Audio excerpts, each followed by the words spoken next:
அப்நார்மலா ஆயிடுச்சுன்னா அது வந்து நார்மலா வைக்கிற கண்டிஷன் வந்து கோல்டுக்கு இருக்கு சார். என்ன ஸ்டெபிலைசர் மாதிரி சொல்றீங்க? இல்ல உண்மையாதான் சார். அந்த தாலி போடுறதும் அந்த ஹார்ட் சம்பந்தமான உள்ள ப்ராப்ளம் வராம இருக்கு. கர்ப்பப்பை உள்ள சம்பந்தமா உள்ள இல்ல சார், நாட் அட் ஆல். இருங்க இப்ப கவனிச்சீங்களா?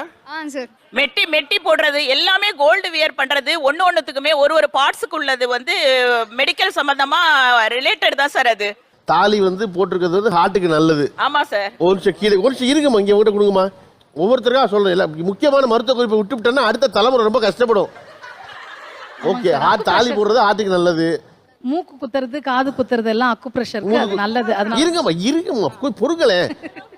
ஓகே, மூக்கு குத்துறது, காது அக்கு பிரஷர், அக்கு பஞ்சர் அது. ஓகே, மோதிரம் வந்து இந்த விரல்ல போடுறோங்கிறதே வந்து கர்ப்பப்பைக்கு நல்லது அப்படிம்பாங்க. இடது கையில ஆமா, நாலாவது விரல்ல போட்டா கர்ப்பப்பைக்கு நல்லது. மோதிரம் அதே மாதிரி மூக்கு குத்துறதும் அப்படிதான் சார் சொல்லுவாங்க சார்.